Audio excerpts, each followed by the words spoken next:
Olha, eu gostaria de deixar claro que o foco dessa abordagem que eu estou fazendo, a princípio, é o Rio Araguari. Porque quando nós falamos em recursos hídricos em Uberlândia, nós queremos discutir essa questão, não há como a gente não se lembrar ou não falar do Rio Araguari, da importância do Rio Araguari, assim como também o professor Cláudio falou do Rio Berabinha.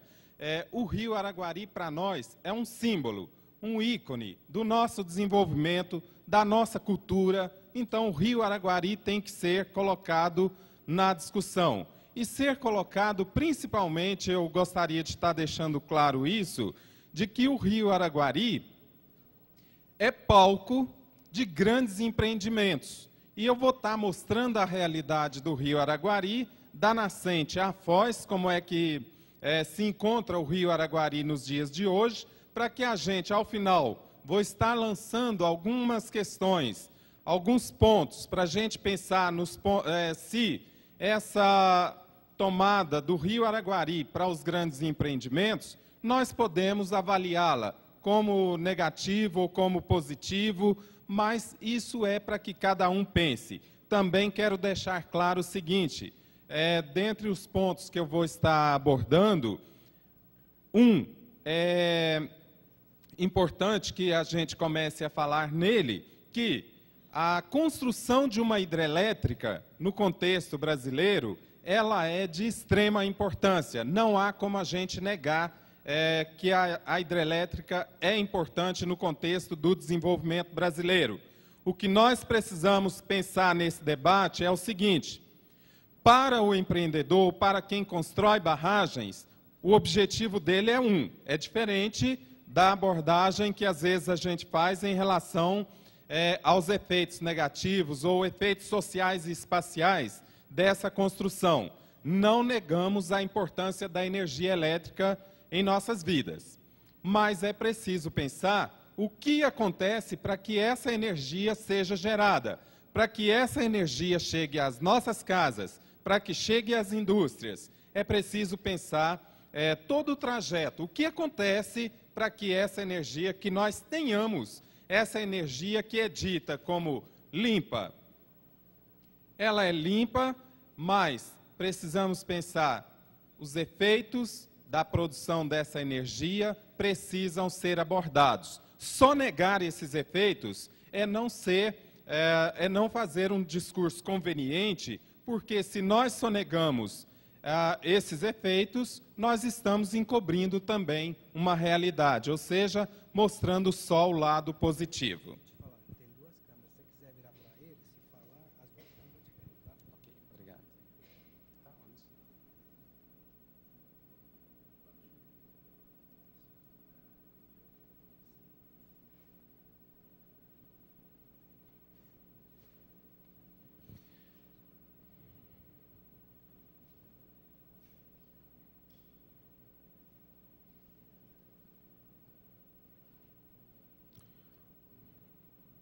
Não é isso.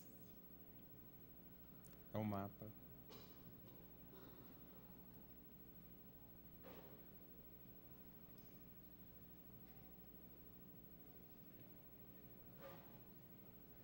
Não, é o mapa. O mapa.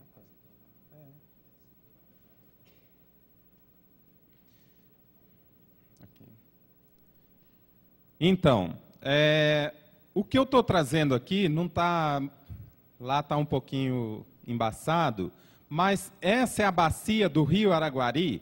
Eu estou querendo mostrar para vocês essa realidade. Aqui, no município de São Roque de Minas, nasce o Rio Araguari. E da nascente até a sua foz, no Rio Paranaíba, o rio percorre uma distância de aproximadamente 475 quilômetros. E essa é a realidade que hoje apresenta o Rio Araguari em relação à construção de hidrelétricas. Aqui nós vamos ter a nascente do Araguari, a sua localização na Serra da Canastra. Entrei no... Por que não está indo? Bom, localização, mesorregião do Triângulo Mineiro e Alto Paranaíba, a sua nascente no Parque Nacional da Serra da Canastra, no município de São Roque de Minas. Uma das características desse rio, ele é um dos principais afluentes do rio Paranaíba, com grande potencial energético. À medida que esse potencial energético do rio Araguari foi inventariado, então começam as construções de hidrelétricas, mas num tempo assim bem posterior a esse levantamento. Nós vamos ter, ainda aqui na nascente, eu quero mostrar para vocês algumas imagens de como encontra essa nascente ainda nos dias de hoje. Aqui, mais especificamente, o local onde encontra a nascente propriamente dita do rio Araguari. E na sua nascente, próximo à sua nascente, alguns quilômetros a jusante, nós vamos ter belíssimas cachoeiras. Então, quis mostrar isso aqui para dizer que o rio Araguari, da forma como ele chega a Uberlândia, como nós o conhecemos, como nós o vemos aqui, para isso, ele passa por uma série de transformações. E o rio Araguari hoje, se pensarmos na sua nascente e na sua foz, no rio Paranaíba, ele é todo transformação. É o termo que nós podemos definir esse rio hoje. O primeiro dos empreendimentos que nós vamos encontrar é, no caso aqui, a usina hidrelétrica de Pai Joaquim, com uma produção de 13,1 megawatts médios à rede CEMIG. A usina de Pai Joaquim foi construída em 1941, mas ela teve a casa de força dela inundada pela construção da usina de Nova Ponte. Então, ela passou por uma construção novamente, iniciada em 2002, para a reativação dessa PCH. É uma pequena central hidrelétrica. Por que eu considero a pequena central hidrelétrica como um grande empreendimento? Porque se eu tomo o rio Araguari como foco desse estudo, eu tenho que considerar os empreendimentos realizados nesse rio. Não interessa se UHE, uma grande usina hidrelétrica, ou se uma PCH, mas eu chamo de grandes empreendimentos, todo esse conjunto de obras no rio Araguari. Aqui algumas imagens da PCH Pai Joaquim.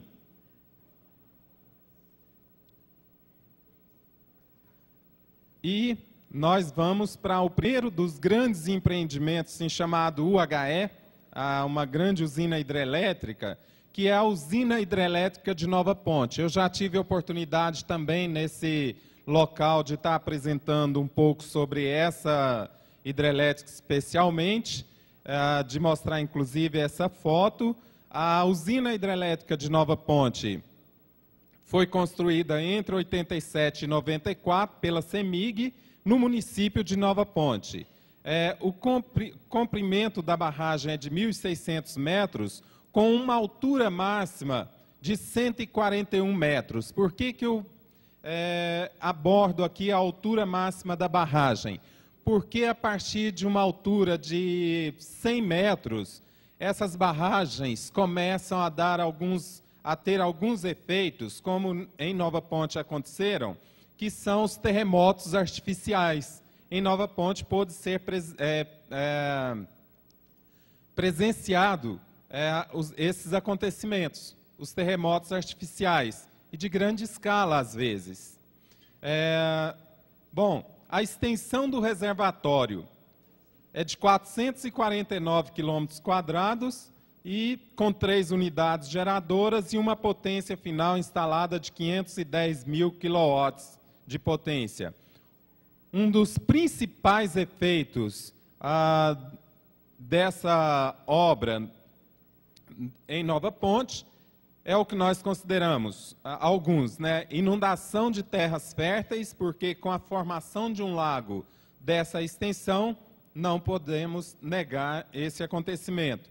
Deslocamentos compulsórios ou deslocamentos forçados. forçados porque não foi a escolha do morador, não foi o morador quem disse, eu quero mudar para que aqui seja construída uma barragem.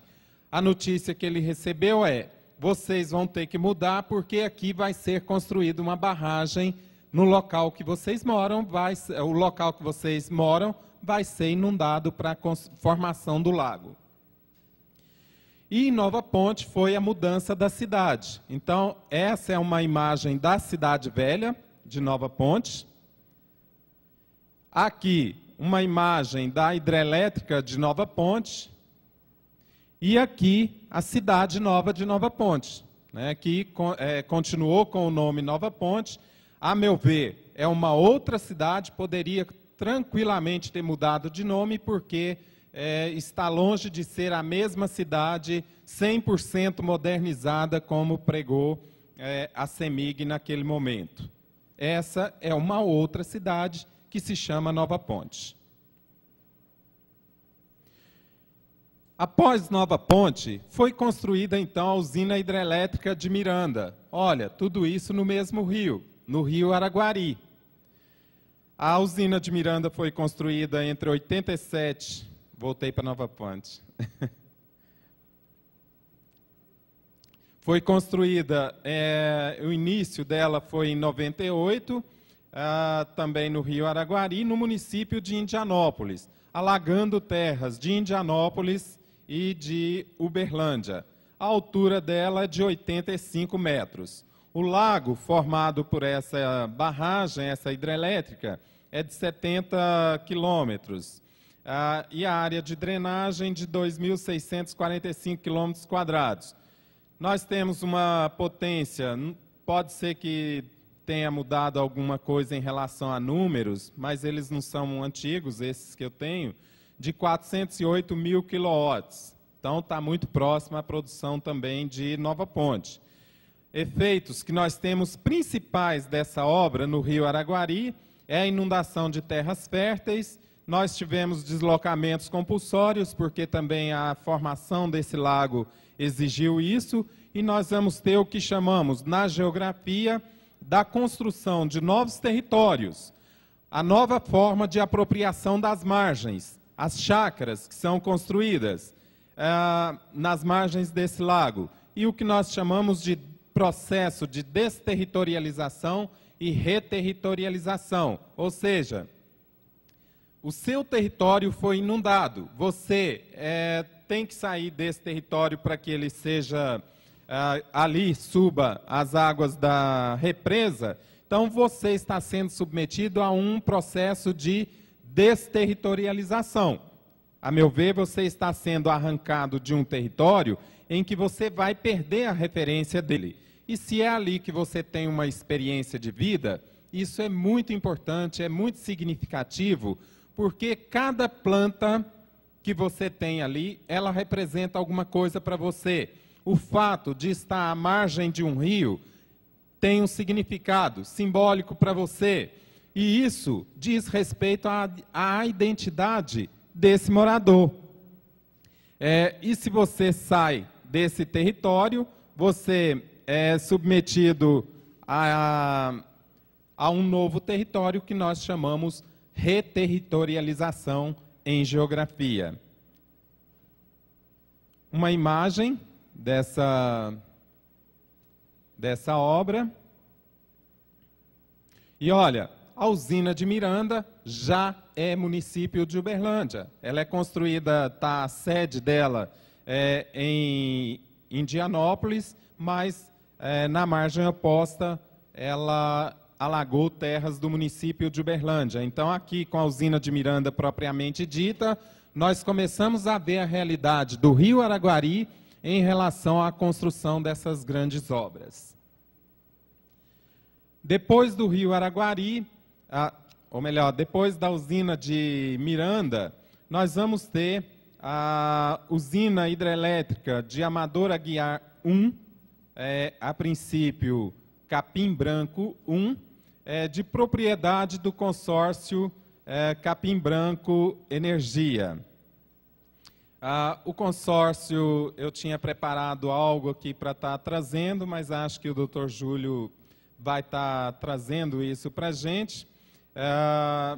Os estudos, né, para falar do empreendimento em si, os estudos de viabilidade foram realizados pela CEMIG em duas fases, 65 a 87, com o projeto inicial que previa a instalação de uma única barragem, mas no momento da construção já se percebeu que seria mais viável a construção de duas. Então, aqui nessa fala do Fidelis, em 2007, já mostra isso para a gente.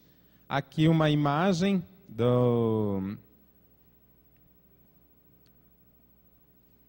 Miranda. Olha, a potência instalada de 240 mil quilowatts com uma área ocupada de 18 quilômetros quadrados. E aqui uma imagem dessa obra, né, aqui no nosso município. Uma outra imagem de Amador Aguiar 1. E nós vamos ter, então, a usina hidrelétrica de Amador Aguiar 2, no Rio Araguari, também de propriedade do consórcio Capim Branco Energia. Ela opera a fio d'água com uma potência instalada de 210 mil quilowatts e já uma área ocupada de 46 quilômetros quadrados. Nós sabemos a diferença entre a construção de duas ou pela opção por uma única, que você teria uma área muito maior sendo alagada na construção de uma única obra nesse trajeto, né, nesse trecho. E nós vamos ter, quero fechar aqui para que vocês vejam, essa é a realidade do Rio Araguari, e que não termina, em termos de efeito de grandes eventos, grandes empreendimentos, ela não termina com a hidrelétrica de Amador Aguiar 2. Vocês vão ver nesse trecho aqui, entre Amador Aguiar 2 e o Rio Paranaíba, nós vamos ter o Rio Araguari com águas represadas pela represa de Itumbiara, que é essa que nós vamos ver aqui. Então, o Rio Araguari, nós podemos dizer que da Foz, em Itumbiara, ou no Rio Paranaíba, até essa área que Nova Ponte alagou, nós vamos ver que o rio praticamente deixou de existir. O que é falar de Rio Araguari hoje e o que era falar de Rio Araguari cerca de 25 anos atrás? Não tínhamos esses empreendimentos e tínhamos água corrente. Agora, a realidade do Rio Araguari é essa que nós estamos vendo aqui. Tá? Então, o rio é todo tomado pela construção de grandes obras. E isso precisa ser pensado em termos de efeitos socioambientais. Qual é o significado do Rio Araguari hoje, para nós? Como é que nós podemos pensar o Rio Araguari?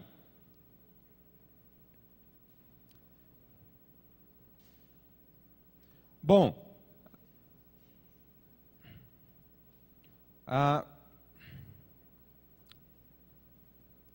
agora, o que eu vou estar mostrando, tem pouco tempo, a gente tem que tentar ser breve. Eu vou falar um pouquinho, e de uma forma, alguns itens que eu tenho aqui são muito objetivos, dispensam comentários. Eu vou tentar ser mais rápido, porque já recebi o recadinho aqui de que tenho pouco tempo, né? Gostaria de ter muito tempo para falar sobre essa temática. Mas isso que nós vimos aqui em relação ao Rio Araguari, nós podemos considerar que isso seja um espelho do que aconteceu a nível de Brasil, principalmente nos anos 70 e 80, aconteceu muito nos anos 90 e vem acontecendo. Quiçá nós tenhamos muito tempo para falar de grandes eventos, falar de barragens nos rios brasileiros, porque nós sabemos da disponibilidade desse recurso hídrico no Brasil, falar de água no Brasil. Então, é um tema atual e que nós vamos ter por muito tempo eu creio que nós vamos falar dessa atualidade dele. Segundo o Jurandir Ross, ele vai falar para a gente que, ao mesmo tempo que ocorre nesse período um progressivo investimento nos estudos ambientais, isso é muito importante. Ao mesmo tempo que essas obras acontecem, há um investimento nos estudos ambientais, seja por pressão de organizações não governamentais ou de órgãos ambientais federais ou estaduais, e também municipais. Então, é muito importante que a gente pense nisso. Esses estudos são de extrema importância para tentar, pelo menos, amenizar os impactos dessas obras. Várias medidas, vocês podem ver aí, foram tomadas ao considerar a importância da condição ambiental, seja para o desenvolvimento econômico, para o desenvolvimento social, ou seja, para os nossos locais de vida. E aí eu quero chamar a atenção para esse slide que eu estou colocando aqui, e mostrar que os inúmeros problemas resultantes da construção de hidrelétricas não é um problema ou não reside na falta de leis e de resoluções. Ao contrário, Jurandir Ross mostrou isso para a gente, que está principalmente na falta de uma cultura e de rigorosa fiscalização, acompanhada de punição. E com a fala dele, eu coloco aqui, é preciso cada vez mais punir os transgressores e divulgar essas ações para que a sociedade se eduque e passe cada vez mais a respeitar o que determinam as leis. Os nossos problemas não é a falta de leis, mas a falta de cumprimento das leis. E aqui alguns impactos que a gente considera, mas por que se a hidrelétrica, se a energia elétrica é tão importante e necessária, por que nós consideramos que há impactos negativos da decisão até a fase? Olha, esses impactos vão da fase de implantação, à fase de enchimento dos lagos, até a fase de operação das barragens. Portanto, aquele questionamento de que, mas se as barragens já estão construídas, ainda é preciso discutir isso? Claro que sim. Os efeitos delas são duradouros no tempo e no espaço, e nós vamos estar falando de barragens que já foram construídas. Nova Ponte, que foi construída entre 87, 92, 93, nós vamos falar dela com certeza daqui a 50 anos, porque os efeitos dela persistem. Então, nós vamos falar de todas essas obras que estão construídas, não sei daqui quanto tempo estaremos falando deles. Alguns: desmatamento para implantação de canteiros, de obras e vilas residenciais, e da área a ser inundada, desmatamento para construção de estradas, interceptação de drenagens e alteração de cabeceiras ou bacias de captação, grande volume de rejeitos, de fragmentos de rochas que não prestam ao uso em aterros, barragens de rios com forte influência, e isso leva à extinção de espécies de peixes. Eu acho que aqui algumas pessoas ainda têm a lembrança, por exemplo, no Rio Araguari, da espécie de jaú, que muitos de vocês, infelizmente, não vão conhecer, porque eu soube de alguns resquícios dessa espécie. Era uma espécie de grande porte de peixe do Rio Araguari, mas que com essas barragens ele deixa de existir, porque ele precisava da água corrente para ele se reproduzir. Então, os jaús, que eram uma espécie nossa e de grande estima pelos pescadores, há relatos de que eles chegavam a 60 quilos, há relatos que passavam de 100 quilos. Olha, os pescadores contam isso. Nós podemos acreditar, porque era uma espécie grande mesmo. Mas muitos de vocês, mais jovens, não vão conhecer essa espécie, porque ela foi extinta. Provavelmente vocês vão conhecer uma outra espécie que hoje habita os lagos do Rio Araguari, e que não é uma espécie local. Além de tudo, ela é predadora, né, e acaba com os demais peixes, espécies locais. Nós vamos ter também, como efeito dessa construção, a inundação de vastas áreas de terras férteis, que são as terras mais próximas dos rios. Então, necessariamente, essas terras serão alagadas. O que mais que nós temos? A destruição de grande número da biomassa vegetal com destruição de espécies, ambiente aquático de água corrente para lacustre, essa é uma mudança séria, né, que nós temos, e os deslocamentos de milhares de moradores das margens. Quem habita a margem de um rio, se antes ele era considerado um privilegiado pela presença da água, ou de ele estar morando próximo a um rio, ele teve a séria decepção de receber a notícia: você vai ter que mudar daqui porque vai ser construída uma barragem e essa área que você vive será inundada. Ele recebeu a notícia, ele não decidiu por isso, tá? Ele foi submetido a isso. Então, nós chamamos isso de deslocamento compulsório ou deslocamento forçado. Nós vamos ter também, como consequência, a inundação de sítios arqueológicos, a atração de grande fluxo de população estranha às regiões onde serão implantadas. Isso foi visível, por exemplo, em Nova Ponte, que tem aproximadamente 8.000 habitantes e chegou na época da construção, no auge da construção da barragem, a quase 20.000 moradores, né? E esses 20.000 moradores eram, na maioria, moradores estranhos à região. Os efeitos disso, nós sabemos o que significa. De toda a ordem, desde o estranhamento entre população, os de casa, considerados os de casa e os de fora, que eram os termos que usavam lá, os que chegam, e pejorativamente eram todos chamados de baianos, né? Esse é um termo, infelizmente, pejorativo lá, desculpa, viu, vereador baiano. É um termo pejorativo que quer dizer, é de fora, né, e veio para cá. Então, mesmo que ele fosse gaúcho, ele se transformava em baiano na região, né? Então, nós vamos ter esse deslocamento de população e criação, por exemplo, tendência à criação de focos de prostituição. Com certeza isso aconteceu.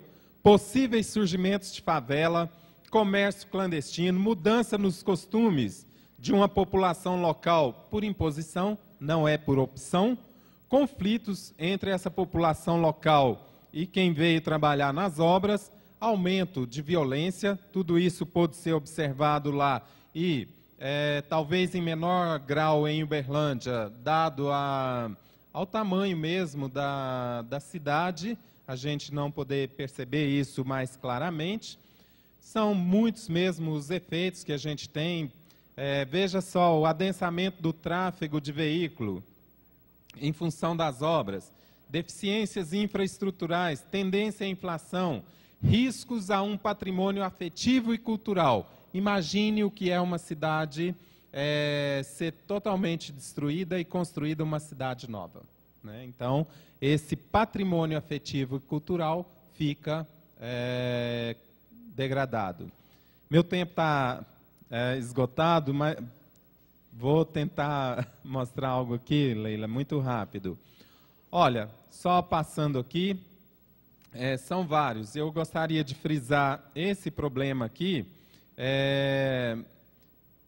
de problemas de saúde, principalmente entre pessoas idosas, por vazio e solidão. É assim que, principalmente, os idosos se sentem quando eles são submetidos a essa mudança. Eles têm que sair do lugar de vida deles.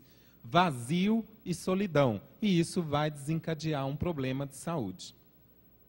Pode acontecer com os mais jovens, mas imagina em relação aos mais velhos, né? A lembrança do lugar que eles viviam antes. Imagina como fica isso em relação a essas pessoas. o sofrimento pela pressão causada por eles terem que sair. Se não foi uma opção, então ele foi pressionado a sair. Ou você sai, ou a barragem vai sair de qualquer forma.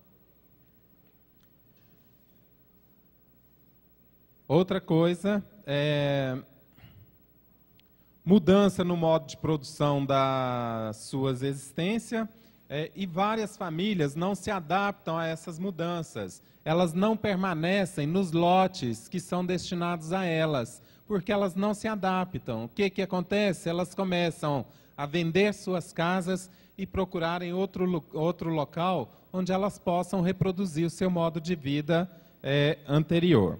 Estou terminando. Olha, eu quis mostrar um pouco disso para que a gente tenha elementos para discutir, pensar se uma hidrelétrica traz efeitos negativos ou efeitos positivos, ou quais são esses efeitos. Nós temos que considerar as duas condições, as duas possibilidades, de que uma hidrelétrica do porte dessas que eu mostrei, e quando a gente toma o Rio Araguari como esse foco do estudo, ele foi tomado como foco para a construção de hidrelétricas, dado a sua disponibilidade ou a existência desse potencial energético, que inclusive é discutido. Não é o fato de existir esse potencial que necessariamente ele tenha que ser explorado. Não significa, existe, tem que ser. Então, é possível a gente se organizar, a sociedade se organizar, ao mesmo tempo que nós precisamos dessa energia lá em nossas casas, movendo o nosso dia a dia, nós precisamos nos organizar para que as pessoas que são diretamente ou indiretamente atingidas por esses grandes projetos, elas sejam respeitadas nos seus direitos. Elas precisam disso e eu acredito, aqui, esse é o local, um dos locais melhores para a gente fazer essa discussão, porque aqui nós temos os representantes da sociedade.